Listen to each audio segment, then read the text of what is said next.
Once upon a dusk-lit boardroom perched high above the city, there walked a woman named Lila Archer, whose very presence seemed to flicker between trembling humility and fierce resolve.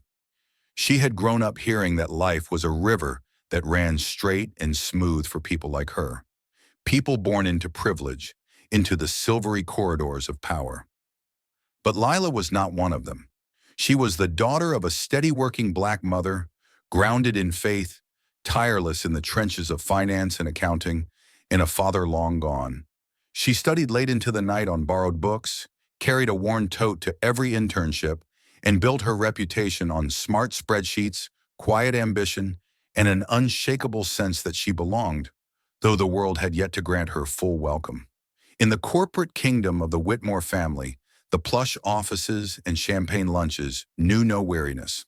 The Whitmores, three brothers born into an old money dynasty, their silver hair gleaming, their sharp laughter echoing in marbled halls, ruled the investment empire, Whitmore and Sons, with an arrogance that masked their trepidation of change. And so, when Lila Archer, CEO of Velocity Ventures, a mid-sized tech firm making waves in Africa and digital infrastructure, entered into negotiations with Whitmore and Sons for a $900 million merger, the three brothers saw only entertainment and perhaps a toy to break. Picture the annual Whitmore Foundation Gala, a glistening ballroom, crystal chandeliers shimmering like iceberg shards, the elite humming over caviar and vintage champagnes. Lila attended only because the merging deal required her social face. She wore a tranquilly composed smile, a tailored midnight blue dress, and the weight of 100 expectations behind her eyes. Halfway across the dance floor, in a circle of champagne glasses and scoffing voices, stood the elder brother Arthur Whitmore, feasting on the admiration of the room. He spotted Lila and raised his glass with a languid smirk. So, Miss Archer, are you sure you're comfortable with all this, One Eye? 900 million is a lot of zeros for one little company. A ripple of laughter followed. The younger brothers Clark and Jason tittered. Lila froze inside, her pulse humming a clarifying drum. This was the public scene, yes. But the undercurrent told a fiercer story. They assumed she was meek. They assumed she had to play along. Yet she leaned in, maintained her calm, said simply, "I'm sure," and walked away. Earlier that year, Lila had flown from Lagos to London, Cairo to Johannesburg, negotiating deals, planting seeds, cultivating trust in places where infrastructure often meant broken promises. Her firm, Velocity Ventures, did not glitz like the Whitmore's accounts. They built cables under the sand, restored power grids to forgotten towns, and proved that profit and purpose could sit at the same table. She believed in that. She believed in the legacy her mother had built in quiet dignity. Word of the merger reached the Whitmores when their CFO presented the numbers. Lila Archer's company has a growth rate of 320% in the last 2 years. Emerging market opportunities. Significant returns. Arthur Whitmore scoffed at the presentation. Still a niche player. Too risky. Let's buy out a safe bet instead. But the board insisted. Velocity brought fresh markets, fresh optics. The Whitmores smelled change. They smelled headlines, diversification, global reach. The Whitmore brand storming into emerging markets with the white-gloved approval of dinner parties. And so the negotiations began. Behind closed doors, Arthur Whitmore's tone was vastly different. In the steel-glassed conference rooms, he carved disclaimers like sharp knives. "We're steering a ship built on heritage, Miss Archer. We can't afford volatility." Lila remained calm, her voice firm. "We understand. We have data, projections, partner networks." He dismissed them. "You come from a firm barely breaking into the big leagues. We're used to being at the helm." The mockery was hardly subtle. At lunches, he'd lean over to the other board members. "Let's give the little lady her big moment, yes? Then we set the terms. Then we recoup." Lila heard it. She didn't flinch. She knew the show was half set. She knew they assumed she would cave. She knew they expected her to take the crumbs they offered and leave grateful. But Lila had a secret. She had built her company not just on profit, but on principle. She believed that when you stand for more than money, then money becomes the byproduct, not the master. And she believed, quietly at first, that this deal could unlock something monumental, not just for her, but for entire communities who'd been sidelined. Back at the gala nights, the mocking grew more theatrical. Arthur orchestrated a photo op, inviting Lila under the glittering lights. He placed her at the head of a table flanked by himself and other Whitmores, cameras flashing. Then he whispered into his microphone, "Let's toast to new blood in old money. To Miss Archer, may she run fast and well." A chorus of polite applause, a jab disguised as compliment. Clark Whitmore then raised his glass and looked pointedly at Lila's dark-complexioned subordinate, standing awkwardly by the buffet. "I trust your secretary feels at home here," he teased loud enough for cameras. The buffet table rippled with uncomfortable laughter. Lila's heart contracts, but she smiled outwards, serene. That night she lay awake, feeling the old injustice of it all, the mocking tone, the insinuation she didn't belong. But in the dark she also felt a rising flame, anger tempered by resolve. Weeks passed.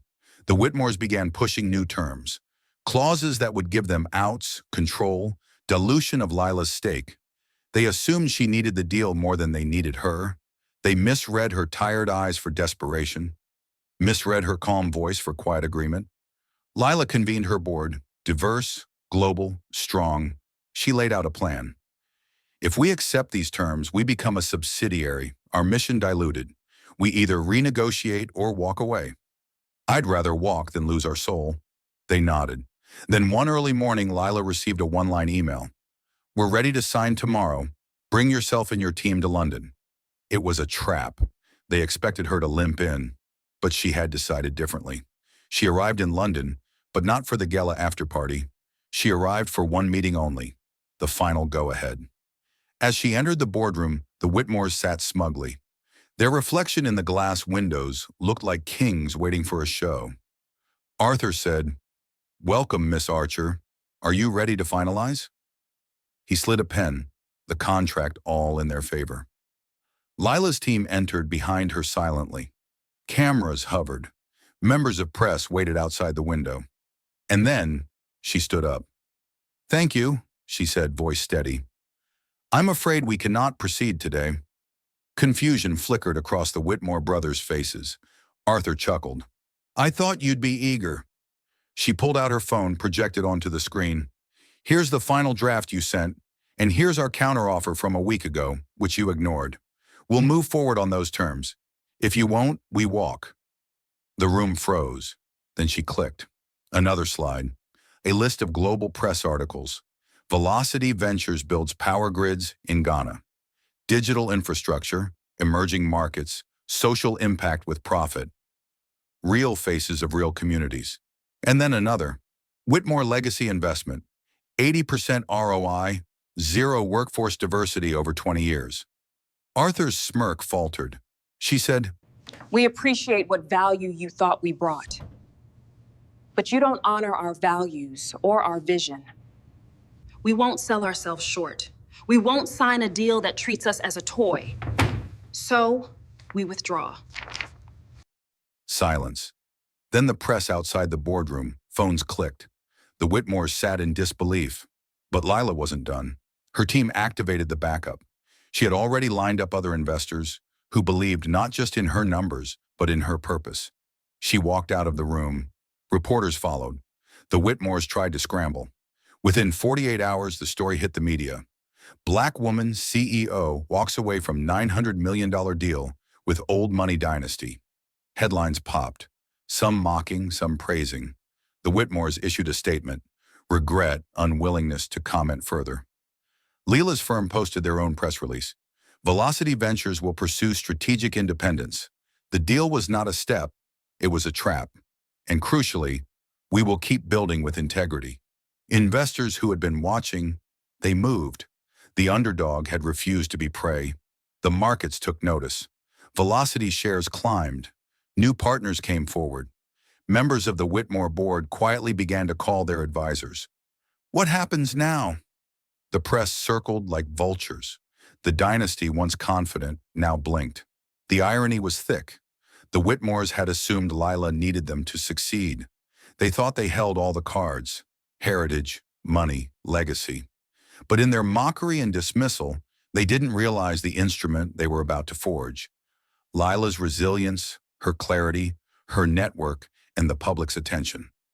While they believed they were orchestrating a spectacle of power, Lila was scripting a reversal. She absorbed the humiliate, waited for the right moment, and then struck. Quiet, precise, public, and the world watched. The underdog outmuscled the Goliath. Within the next quarter, Whitmore and Sons reported stagnant growth. Their investors questioned their push into emerging markets without credible partners. Internal memos leaked. How could we lose the Archer deal? Old money felt cold. Partners shied away. Meanwhile, Velocity Ventures landed a new partnership. A woman-led infrastructure fund offered $500 million under terms aligned with Lila's vision. Contracts signed. Headlines hailed it. Black woman CEO clinches bold deal, builds global network. The balance had shifted. The Whitmores, forced into retreat, attempted to salvage deal offers, but only at punitive terms. They missed the window. The public saw them not as visionaries, but as relics outmatched. Lila didn't celebrate with flamboyance. She gathered her team in her modest office overlooking the city. She thanked them. She reflected, "We didn't win just because we walked away. We won because we knew we had something worth protecting, and we refused to trade our soul for a headline." Back home, her mother's words echoed, "You don't belong to their table. They invited you out of whim.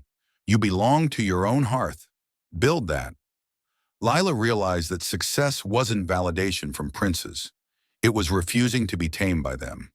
When the dust settled, Lila stood on a rooftop overlooking the city, the skyline alight. She thought of that gala, that smirk, that moment beneath the chandeliers. She smiled in on, not with triumph, but with quiet satisfaction, because she had humbled the ones who mocked her, not by anger, but by refusing to comply with their script. She had taken power from the mocking elite and redirected it to a purpose greater than any boardroom joke. The lesson? Underestimate the underdog at your own peril. Mock the quiet woman, and she may simply rise in silence and choose to walk away, on her terms. The tables turn not when the powerful fall, but when the underestimated refuse their role. Justice in that moment wasn't a shout, but a calm, resonant exodus. And in the echo of that step, the world knew who stood tall.